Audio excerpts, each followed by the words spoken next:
प्रेम से बोलिए भगवान श्री गणेश महाराज की जय, श्री सूर्य देवता की जय, श्री पंच देवता की जय, नवग्रह देवता की जय, इष्ट देवता की जय, माता पिता के चरण कमलों की जय जय जय। श्री सीताराम। श्री अनंत व्रत कथा। इस पूजा को अनंत पूजा कहते हैं। अनंत उसको कहते हैं जिसका कोई अंत नहीं है, जिसकी कोई समाप्ति नहीं है, उसे हम अनंत कहते हैं। उसी की कथा है। सूत जी ने शौनक आदि ऋषि का कहा, पहले के समय में माँ गंगा के किनारे धर्मराज युधिष्ठिर महाराज ने जरासंध के वध के लिए राजसूय यज्ञ आरंभ किया। युधिष्ठिर ने भगवान श्री कृष्ण संतृति समेत भीमसेन अर्जुन आदि भाइयों के साथ अनेक रत्नों से शोभित मोती जड़े हुए स्वर्ग के तुल्य बड़ी विशाल यज्ञशाला बनवाई और उसके लिए सब राजाओं को अनेक प्रकार के जीत कर ले आए। एक समय गांधारी और राजा धृतराष्ट्र का पुत्र जो दुर्योधन के नाम से विख्यात था, उस यज्ञशाला में आकर प्रांगण में जल की प्रतिमा देखकर वस्त्र को ऊंचा कर उस जगह धीरे धीरे चलने लगा। यह देखकर द्रौपदी आदि स्त्रियां हंसने लगी और दुर्योधन आगे जल को भूमि जानकर उसमें गिर गया। यह देखकर सब राजा लोग और तप रूप धन वाले ऋषिगण और द्रौपदी आदि सुंदर आंख वाली स्त्रियां भी हंसने लगी। यह देखकर महाराजा धीराज दुर्योधन अत्यंत क्रोधित होकर अपने मामा शकुनी के साथ अपने राज्य में वापस आने के लिए उद्यत हुआ।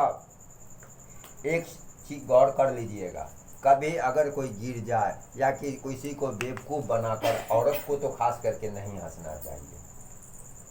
अगर दुर्योधन गिर गया धोखा से, अगर द्रौपदी हंसी, औरत जो है बड़ी गंभीर वस्तु है, हर किसी के सामने उसका जुबान नहीं खुलना चाहिए। औरत लज्जा की वस्तु है। उसी का परिणाम इतना महाभारत हुआ।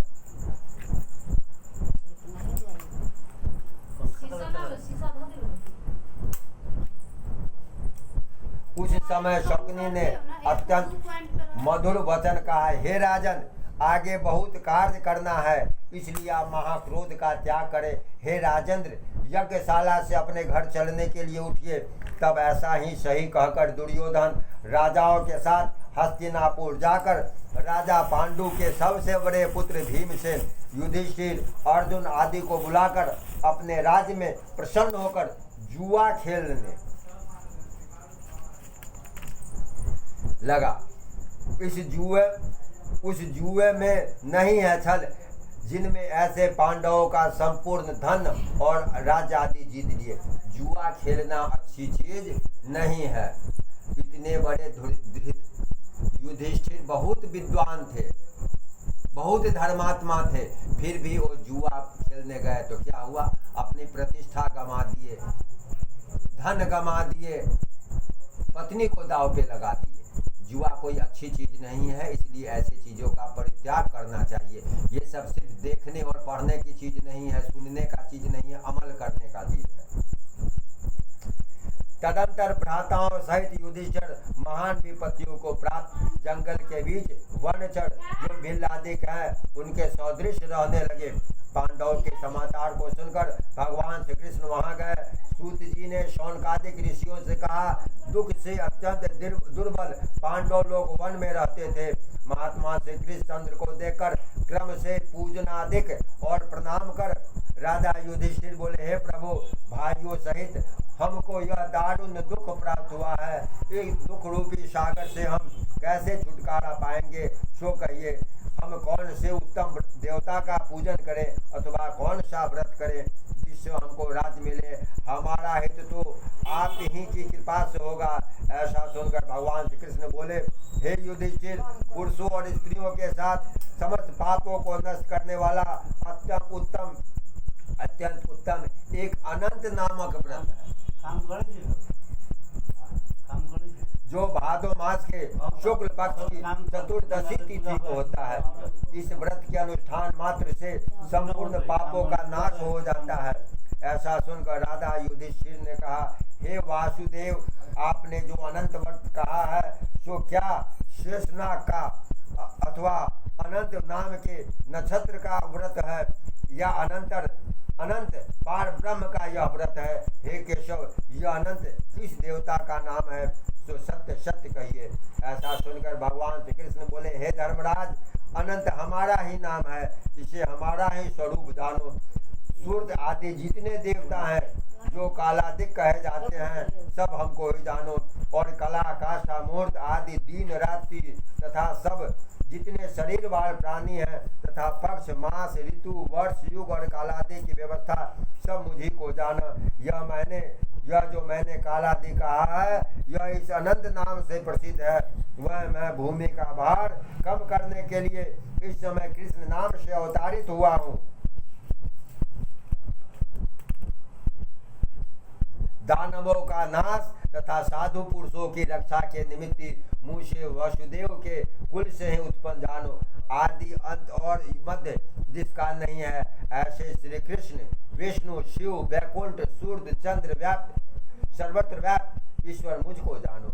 हे युधिष्ठिर, नहीं है उत्तम जिससे ऐसा विश्व रूप जो योगी लोगों से ध्यान किया गया, वह संपूर्ण रूप वाले अनंत हम ही हैं, जिसमें 14 इंद्र हैं, 8 वसु, 12 शूद्र सूर्य, 11 रुद्र, 7 ऋषि, 7 समुद्र तथा वृक्ष आदि सहित संपूर्ण पर्वत हमको ही जानो। यह सब हम ही हैं, इस विषय में कुछ भी हमको ही जानो। और 27 नक्षत्र, 10 दिशाएं, पृथ्वी पाताल और भूर्वादिक 7 स्वर्ग, वह यह सब हम ही हैं, इस विषय में कुछ भी संदेह न करो। ऐसा वचन सुनकर राजा युधिष्ठिर बोले, हे सर्वव्यापी भगवान, अनंत व्रत का महात्म और विधि कहिए। अनंत व्रत का अनुष्ठान करने वाले प्राणी को क्या पुण्य और क्या फल मिलता है, वह भी कहिए। पूर्व काल में यह व्रत किसने किया, मृत्यु लोक में किसने प्रकाशित किया, कृपया यह सब विस्तार पूर्वक हमसे कहिए। युधिष्ठिर जी का ऐसा वचन सुनकर भगवान श्री कृष्ण बोले, सतयुग में सुमंत नाम का एक ब्राह्मण था।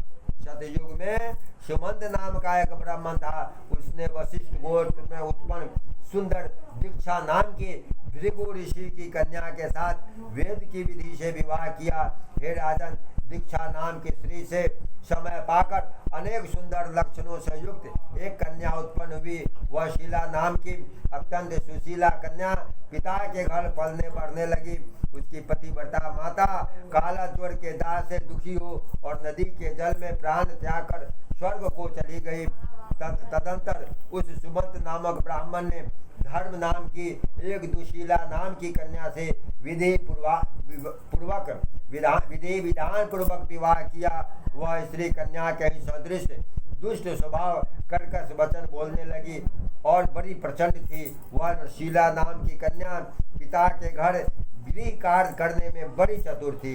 वह आंगनबान दरवाजे के ऊपर देहली के ऊपर स्वस्तिक शंख मंगल कमल के नीले सफेद और काले अनेक प्रकार के चिन्हों को लिखकर देखा करती थी। आप लोग भी घर में दरवाजे पर स्वास्तिक बना लें, राम लिख ले, ओम लिख ले, लेकिन आजकल लोग ये सब नहीं लिखते हैं। लिखते हैं क्या लिखते हैं, कुत्ते से सावधान। आप सीसीटीवी कैमरा के अंदर में है, यही सब तो। राम लिखने से घर में किसी भी प्रकार का कुछ ऐसी वैसी चीजों का प्रवेश नहीं होता है। अब जो भी आदमी आए ये फूल ले जाइए, उन लोगों को दे दीजिएगा।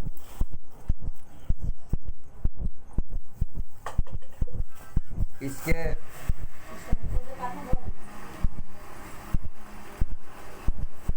अनंतर इसी तरह बहुत दिन बीतने पर अवस्था में प्राप्त वह शीला पिता के घर में बड़ी मंगल देने वाली हुई। उसको देखकर पिता सोचने लगे, हम यह कन्या पृथ्वी में किस गुणवान वर को दें। ऐसा विचार कर वह दुखी हुई। उसी समय उत्तम वेद वेदांत जानने वाले कौंडिन्य नाम के मुनि कन्या के लिए आए। वे बोले कि तुम्हारी गुणवत्ता कन्या से मैं विवाह करना चाहता हूँ। ऐसा सुनकर पिता ने शुभ दिन में ब्राह्मणों से इंद्रतुल्य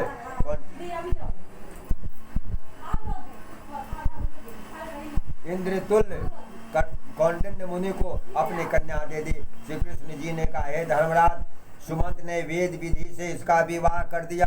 उस समय वहाँ पर स्त्रियाँ गीत गाने लगी और ब्राह्मण लोग स्वास्थ्य वचन करने लगे। बंदी जय घोष करने लगा। इस प्रकार विवाह कर सुमंत ब्राह्मण अपनी कर्कता स्त्री से बोला, दामाद के संतोष के लिए कुछ द्रव्य आदि दहेज में देना चाहिए। वह सुनकर और कर्कशा क्रोध से घर की शोभा बिगाड़ कर संपूर्ण द्रव्य आदि पेटी में अच्छी तरह बंद कर दामाद से बोली, आप अपने घर जाइए, हमारे घर में कुछ भी द्रव्य नहीं है। बेटी की शादी किए, झगड़ालू माए, जैसे तैसे सौतेली कहते हैं कि जो बाप गया, शादी तो हो गया, इसको जाने के समय कुछ पाते भोज वगैरह कुछ तो देना चाहिए, प्रतिष्ठा की बात है और जरूरी है।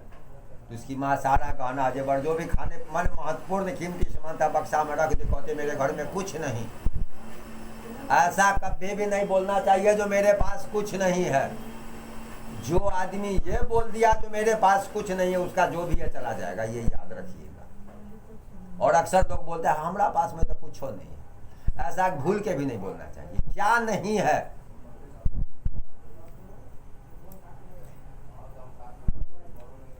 बेटी में अच्छी तरह बंद कर दामाद से बोली, आप अपने घर जाइए, हमारे घर में कुछ भी द्रव्य नहीं है। यदि विश्वास न हो तो देख लीजिए। श्री कृष्ण जी ने कहा, हे पार्थ, ऐसा सुनकर वे मुनि उदास हुए और कन्या भोजन से बचे हुए अन्न आदि को मार्ग में खर्च करती गई। कौंडिन्य मुनि भी उस सुमंत की कन्या शीला को बैलगाड़ी पर बैठाकर धीरे धीरे चलने लगे। पहले उस समय तो ग्लोरो मार्शल था नहीं, तो बैलगाड़ी से ही लड़की की विदाई हुई। जाते जाते पुण्यदायक जमुना नदी को देखकर उसके किनारे रथ खड़ा कर शिष्यों को नियुक्त कर वे स्नान संध्या आदि करने लगे। मध्याह्न के समय भोजन का समय जानकर रथ से उतरकर नदी के किनारे उस शिला ने लाल वस्त्र पहने हुए स्त्रियों के समूह को चतुर्दशी के दिन भगवान विष्णु का पूजन करते हुए देख उसके पास जा उन स्त्रियों से वह धीरे से पूछने लगी, तुम लोग यह क्या कर रही हो? इस व्रत का क्या नाम है? ऐसा सुनकर शील की श्रृंगार जिसका ऐसी उस शिला से वे स्त्रियां बोली, यह अनंत भगवान का व्रत है। किसका व्रत है?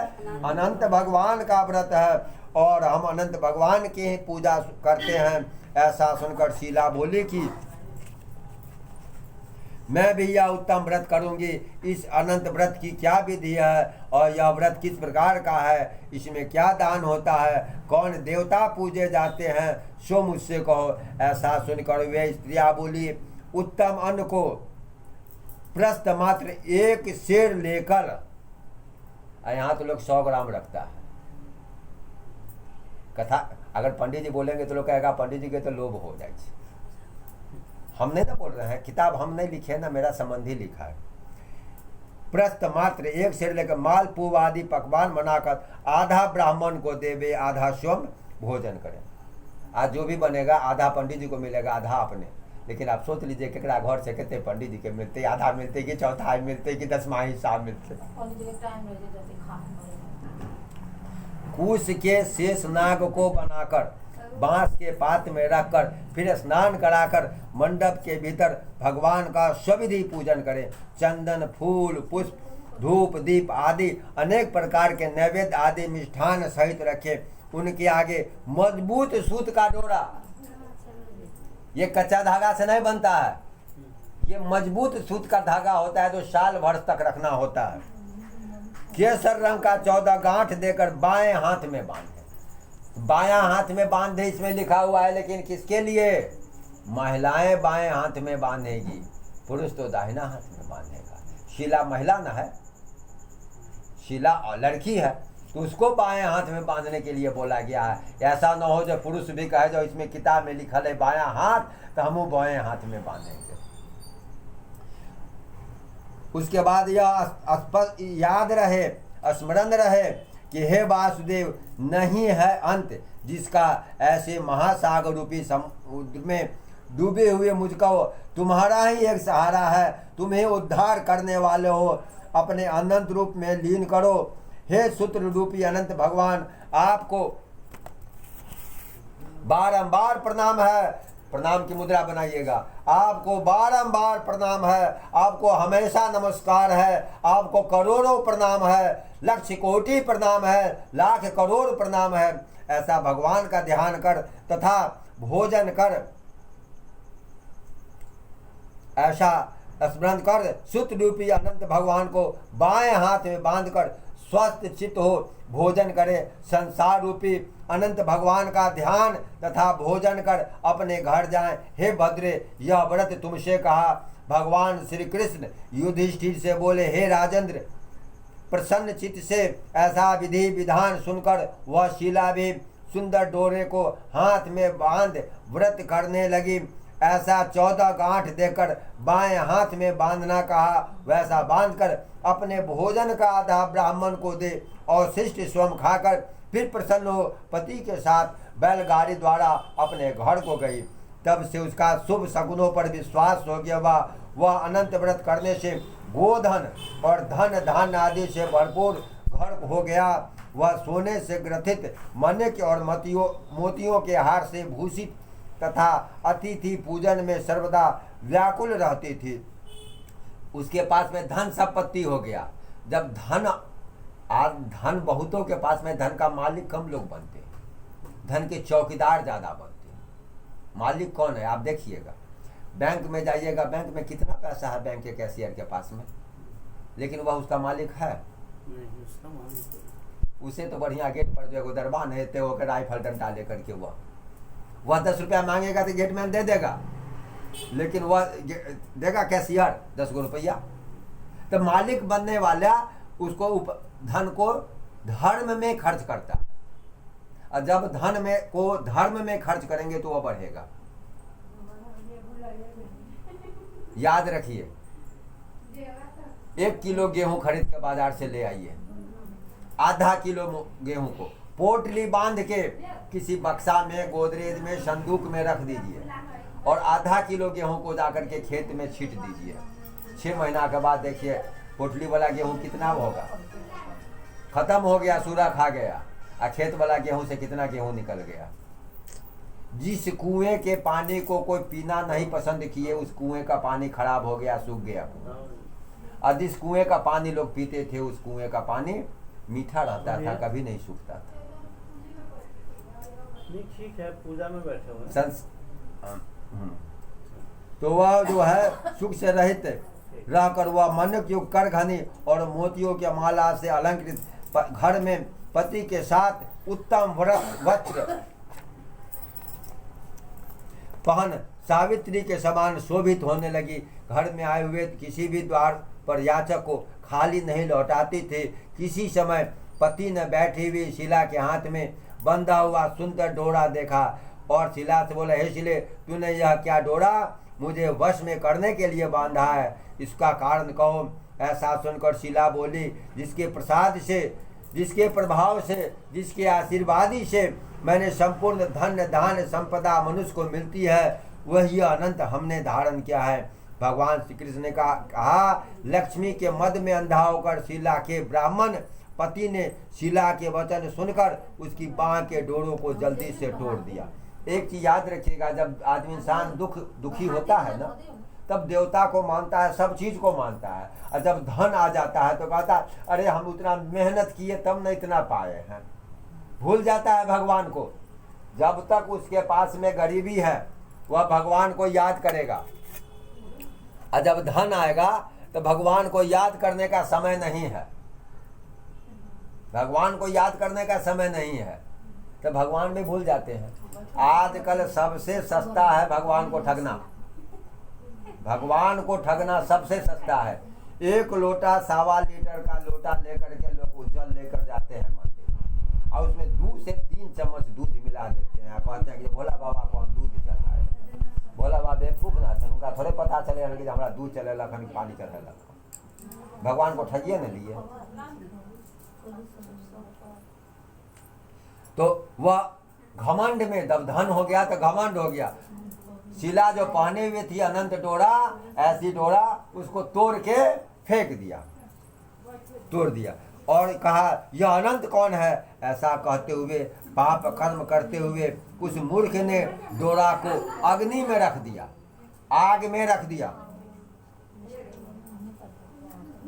इधर से शीला व्याकुल होकर हाहाकार करती दौड़ी, उसने डोरे को लेकर दूध में डाल दिया। इस पाप कर्म से उसकी लक्ष्मी नष्ट हो गई, गौ आदि चोर ले गए, घर में आग लग गई, सब धन नष्ट हो गया। जो जिस तरह से धन आया था उसी तरह से फिर चला गया। उसी तरह उसके परिवार में जितने भी लोग थे आपस में लड़ाई झगड़ा होने लगा, कलह होने लगा, भाइयों में लड़ाई होने लगी। अनंत को फेंकने के पाप से घर में दरिद्रता प्रवेश कर गई।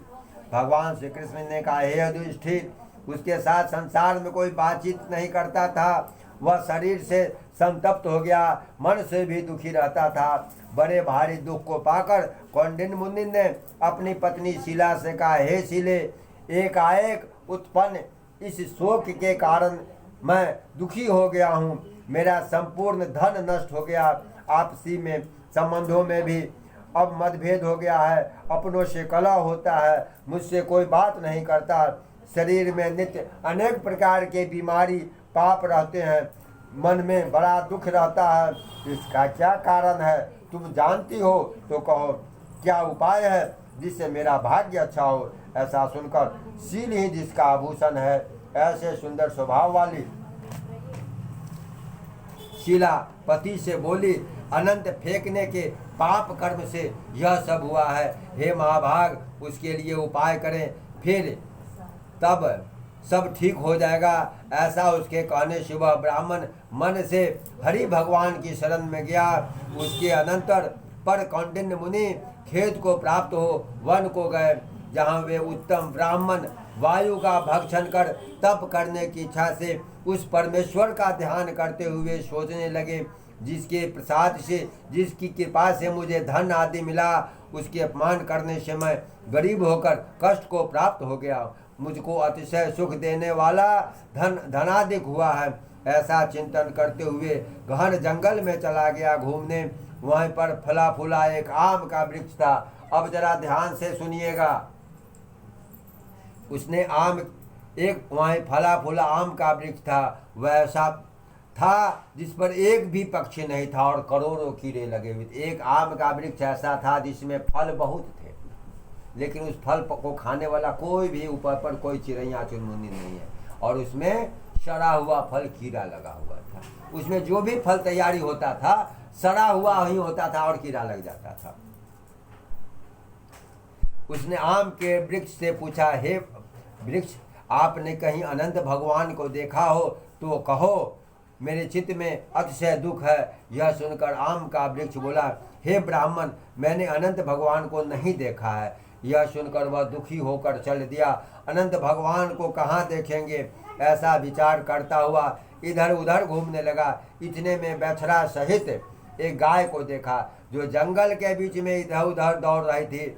भगवान श्री कृष्ण ने कहा, हे पांडव, वह ब्राह्मण गौ से बोला, तुमने अनंत भगवान को देखा हो तो बतलाओ। उसके बाद गौ बोली, हे कौंडिन्य मुनि, मैंने अनंत भगवान को नहीं जानती हूँ। उसके बाद आगे जाकर घास पर बैठे हुए एक बैल को देखा। उससे पूछा, हे गौपति, तुमने अनंत भगवान को देखा है? बैल बोला, मैंने अनंत भगवान को नहीं देखा। उसके आगे जाकर बड़ी सुंदर दो पुष्करणी को देखा। उन बावलियों का जल उसमें और उसमें आता जाता हुआ अनेक प्रकार की कल्लोल करता कमल, कुल्हार, कुमुदिनी आदि को पत्तों से युक्त होकर शोभायमान हो रहा था। भ्रमर, हंस, चकोर, बगुल आदि पक्षियों से सेवित उस पानी को देखकर ब्राह्मण ने उन दोनों पुष्करणियों से पूछा, तुमने अनंत भगवान को कहीं देखा है? वे सुनकर वे दोनों पुष्करणियाँ बोली, हे ब्राह्मण, हमने अनंत भगवान को कहीं नहीं देखा है। आगे जाकर उसी तरह एक हाथी और एक गधे को देखा। उन दोनों से भी ब्राह्मण ने पूछा, आप लोगों ने कहीं अनंत भगवान को देखा है? ऐसा कहकर ब्राह्मण निराश हो उस जगह बैठ गया। हे राजन, यह कौंडिन्य जीवन से निराश हो बड़ा विकल होता हुआ बहुत गर्म ऊर्ध्व श्वास लेकर भूमि पर गिर पड़ा। फिर वह ब्राह्मण होश में आकर, हे अनंत, ऐसा कहते कहते उठकर चित्त में यह निश्चय करता हुआ, अब मैं जरूर प्राण दे दूंगा। जब सबसे पूछा, कोई नहीं कहा जो हम अनंत भगवान को देखे हैं। तो सोचा जो जब हम पूरा घूमिए लिए, पूरा लुधियाना, कहीं मिलवे नहीं किए भोला जी, तब हम कहाँ जाए, जाके जौहर खा लेंगे, कहीं भी कुछ कर लेंगे, आत्महत्या कर लेंगे। उसी समय दयालु भगवान श्री कृष्ण ने कहा, हे धर्मराज, उस ब्राह्मण ने प्राण देने के लिए वृक्ष से फांसी लगाने की तैयारी योजना बना लिया, जो अब हम वृक्ष से फांसी लगा लें। उसी समय दयालु हृदय अनंत भगवान भी प्रत्यक्ष हो गए। एक वृद्ध ब्राह्मण का रूप धारण कर आए और बोले। वे कौंडिन्य का हाथ पकड़कर गुफा में ले गए। उस गुफा में कौंडिन्य मुनि ने एक नगर देखा, जिसमें बड़े ही स्वरूपवान स्त्री पुरुष मौजूद थे और शुभदायक दिव्य सिंहासन पर भगवान बैठे हुए थे, जिनके अगल बगल में शंख, चक्र, गदा, पद्म और गरुड़ शोभायमान हो रहे थे। कौस्तुभ मणि धारण किए, वलमाला आदि अनेक प्रकार के आभूषण धारण किए हुए विश्व रूप अनंत भगवान को उस कौंडिन्य मुनि ने देखा और अतिशय प्रकाशवान स्वरूप वाले भगवान को देखकर उनके आगे ऊंचे स्वर से बोला, हे प्रभु आपकी जय हो, हे प्रभु आपकी जय हो, हे प्रभु आपकी जय हो, हे प्रभु आपकी जय हो। ऐसा कहकर प्रणाम कर बोला, हे नाथ, हे पुंडरीकाक्ष, हम पाप कर्म करने वाले, हमारी आत्मा पाप रूप है, हम पाप से उत्पन्न हैं, रक्षा करें, आप मेरे संपूर्ण पापों को हरने वाले हैं। उस मुनि का वचन सुनकर अनंत देव भी बड़े कोमल वचन से बोले, हे विपेंद्र, मत डरो, जो तुम्हारे मन में हो कहो। ऐसा सुनकर कौंडिन्य ऋषि बोले, हे प्रभु, मैंने धन से उन्मत्त हो अनंत का डोरा तोड़ दिया, उस पाप कर्म से मेरा धन नष्ट हो गया। घर में कुटुंबियों का, संबंधियों से कलह होता है, जिस प्रकार मुझसे कोई भी नहीं बोलता, इसलिए दुखी हो आपके दर्शन की इच्छा कर मैं वनों में भटक रहा हूँ। हे देवेंद्र, आपने कृपा कर अपना दर्शन दीजिए, अब मुझ पर दया करके उस पाप की शांति का उपाय कहिए। भगवान श्री कृष्ण महाराज बोले, हे युधिष्ठिर, भक्त से प्रसन्न हो देवता क्या नहीं देते। ऐसा उत्तम ब्राह्मण का वचन सुनकर अनंत भगवान बोले, हे कौंडिन्य, तुम विलंब मत करो, अपने घर जाओ और भक्ति से 14 वर्ष तक अनंत का व्रत करो। इसे संपूर्ण पापों से छुटकारा, पुत्र पौत्र को उत्पन्न कर तुम इच्छित भोग उत्तम सिद्धि को प्राप्त करोगे। अंत में मेरा स्मरण कर मुझको निस्संदेह प्राप्त कर सकोगे।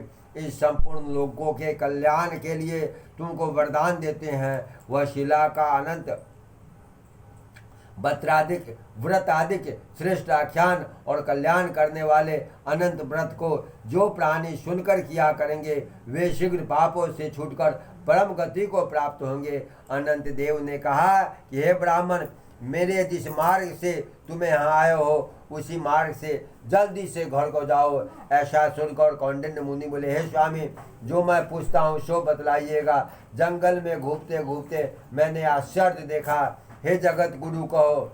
अब रास्ते में जाने जब आ रहे थे तो जितने भी चीज मिले, आम मिला, गधा मिला, हाथी मिला, जो भी मिला, अब उसमें के विषय में पूछ रहे हैं। अब इसको जरा गौर से सुनिएगा। वह आम का वृक्ष कौन था, वह गाय कौन थी, वह बैल कौन था, वह कमल कुमुद कहार से सुशोभित परम सुंदर बड़े जंगल में मैंने 2 पुष्करनियां देखी, सो सब क्या थी। वह गधा कौन था, वह हाथी कौन था, वह उत्तम वृद्ध ब्राह्मण कौन था। अनंत देव बोले, वह आम वृक्ष वेद विद्या को अच्छी तरह जानने वाला था और उसने अपने शिष्यों को विद्या नहीं दी, इसलिए वह वृक्ष हुआ। वह आम जो था, आम का वृक्ष, वह एक ब्राह्मण था, विद्वान ब्राह्मण। वह किसी को अच्छी सलाह नहीं देता था। वह किसी को अच्छी सलाह नहीं देता था। उसने शिष्यों को विद्या नहीं दी, इसलिए वह वृक्ष हुआ। और जो गौ देखी, वह बीज को खाने वाली पृथ्वी थी। जो घास देखा वह सत्यनारायण धर्म था, और धर्म अधर्म आदि जो कुछ भी परस्पर लेती और देती है, वेद पाठ वाले ब्राह्मणों को भी नहीं दिया, भिक्षाओं को भिक्षा नहीं दी। उन पाप कर्म से उन दोनों का जल आपस में इधर का उधर होता है। गधा जो देखा वह क्रोध था, वह जो हाथी था स्वाभिमान रहा, ब्राह्मण जो रहा वह अनंत हम हैं, और गुफा जो थी वह कठिन संसार था। अनंत देव उसे बताकर उसी जगह अंतर्ध्यान हो गए, और यह सब स्वप्न के समान देखकर उस जगह से मुनि अपने घर आए, और 14 वर्षों तक अनंत व्रत कर, जैसा अनंत देव ने कहा था वह सब सुख भोग कर, अंत में वह अनंत देव का स्मरण कर अनंत लोक को चले गए। हे महर्षि, तुम यह कथा सुनो और व्रत करो। जिस प्रकार ब्राह्मण को 14 वर्ष में फल प्राप्त हुआ, तुमको उसी तरह अनंत देव की कृपा से सब इच्छित वस्तु एक ही वर्ष में कथा सुनकर व्रत करने से प्राप्त होगी। हे राजन, व्रतों में उत्तम व्रत मैंने कहा, जिसको सुन प्राणी सब पापों से छूट जाते हैं, उसमें संदेह नहीं, और हरि चरणों को प्राप्त होते हैं। हे कुरुकुल में उत्पन्न युधिष्ठिर, जो शुद्ध विचार वाले प्राणी संसार रूपी गुफा में सुख से फिरने की इच्छा करते हैं, वे तीनों लोकों के स्वामी अनंत देव का पूजन कर डोरे को दाहिने हाथ में बांधते हैं। प्रेम से बोलिए भगवान श्री अनंत महाराज की जय, श्री विष्णु भगवान की जय, माता महालक्ष्मी की जय, स्थान देवता की जय, ग्राम देवता की जय, कुल देवी देवता की जय। जय जय श्री सीताराम।